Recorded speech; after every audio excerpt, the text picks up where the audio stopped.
All right, Dirty Birds fans, earlier today I made a video telling you we needed to fire Zac Robinson. But in today's video, I'm going to give you even more evidence of why this pairing between Zac Robinson and Micahel Penix Jr.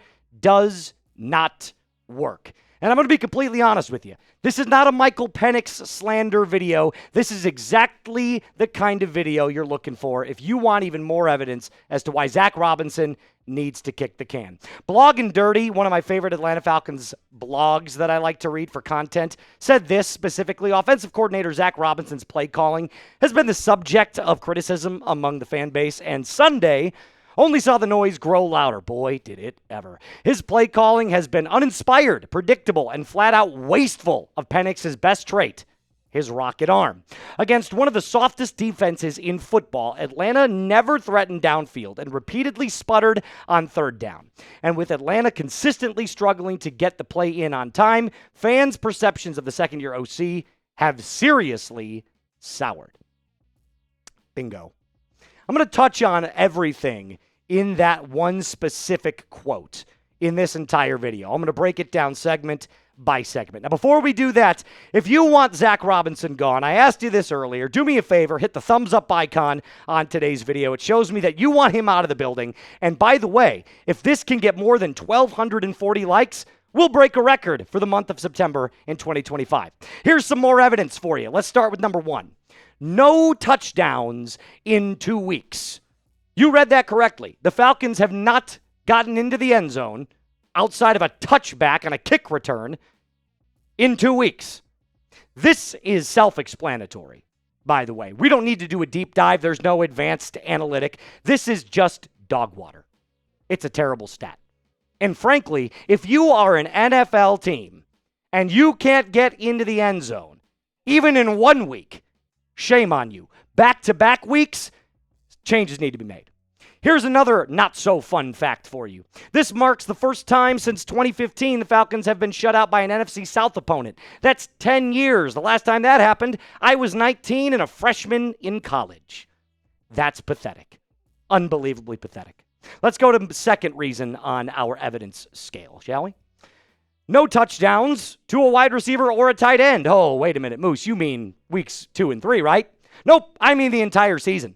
Penix has one passing touchdown to Bijan Robinson. Drake London doesn't have one. Darnell Mooney doesn't have one. Kyle Pitts doesn't have one. The only player that has caught a touchdown for the Atlanta Falcons is your running back. And if we take a look at what Micahel Penix has done through the first 3 games, I can tell you he is far better of a quarterback than the numbers indicate. This is a product of shitty offensive coordinating. Because if I look at the Falcons' playmakers, if I let you know who they have as skill players on the offensive side of the football, you would be shocked to find out that Penix's numbers look this bad, but they do.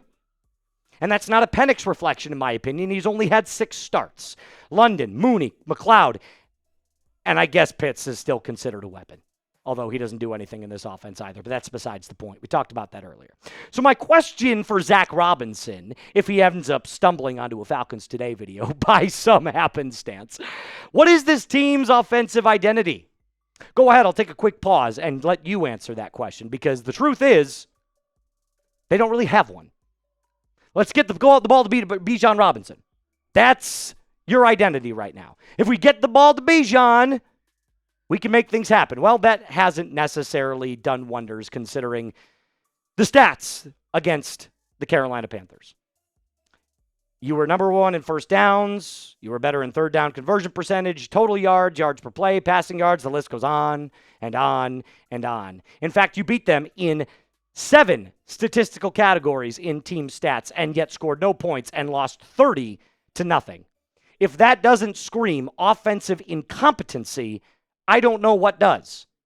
So, my final question to you before we move on in today's episode is, do you have faith in the Atlanta Falcons? Can they turn it around? Type F for faith. No, not F for fire, but F for faith, or type N for none. At this point right now, I'd like to keep the faith, but I'm teetering right there in the middle between F and N. Now I'm going to continue on with today's episode and give you even more evidence why Zac Robinson should not be the offensive coordinator for the Dirty Birds. Now, before I do that, I'm going to tell you about today's presenting sponsor, and that is our friends over at Prize Picks. You and I make decisions every single day, but on Prize Picks, being right can actually get you paid. Don't miss any of the excitement this season on Prize Picks, where it is good to be right.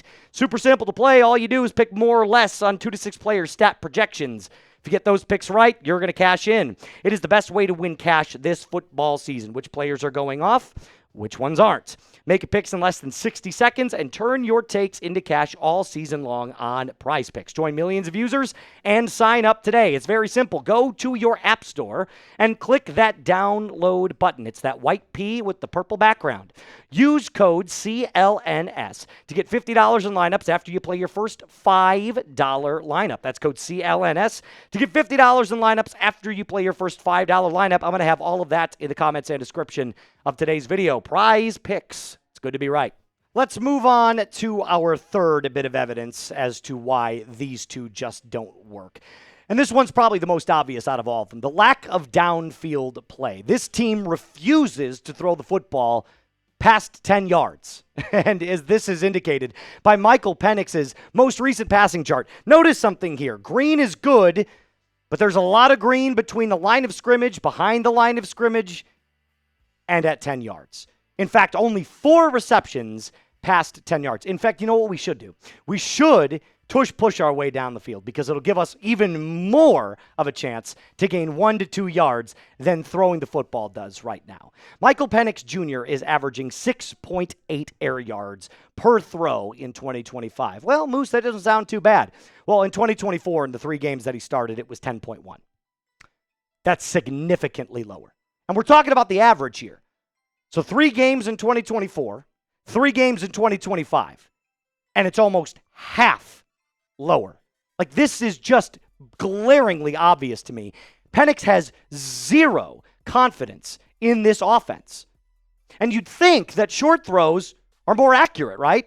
Well, if we're throwing the ball only 6.8, yards per air yard, you would think that we're a little bit more on target, right? Not so much. Because Micahel Penix Jr. is missing the mark there as well. He has an on-target throw percentage of 49%. And remember, the number that we want is as close to 70 as possible.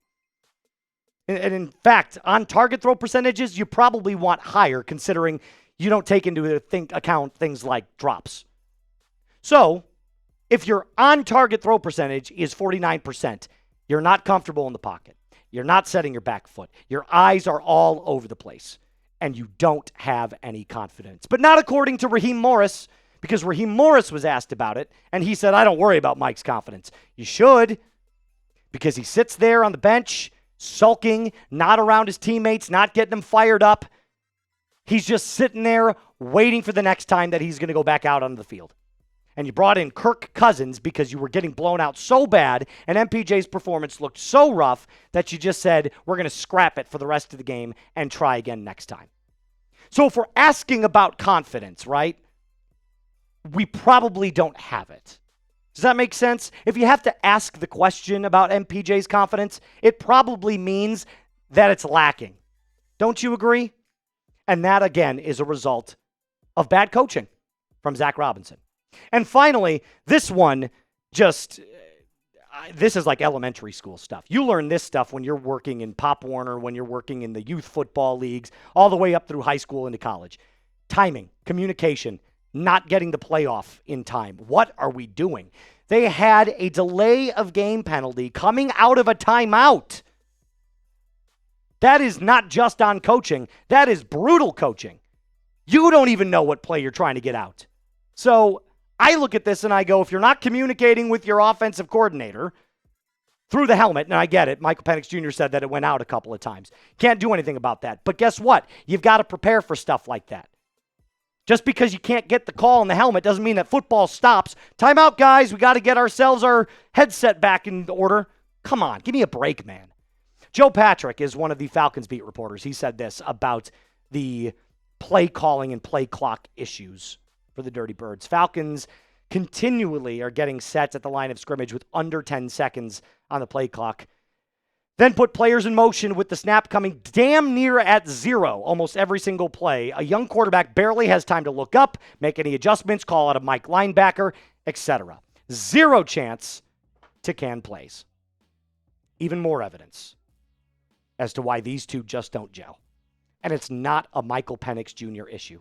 He is a product of this really, really bad offensive scheme that clearly has no identity, that is struggling to get the X's and O's down right, that doesn't come up with a consistent model for success, and it's showing on the football field. There's only one real solution that I have, and I don't even know if it's a solution because during the preseason it didn't look that great anyway, and that would be TJ Yates. Should he take over the offensive play calling? You let me know. At this point, I'm willing to try anything because Zac Robinson is not getting it done. But again, what do I know? I'm not a football coach. I'm just some schmuck on YouTube that likes to talk about the Falcons. That'll do it for us on today's episode, Dirty Birds fans. Remember to rise up, like the video, subscribe to the channel if you haven't, and as always, be cool.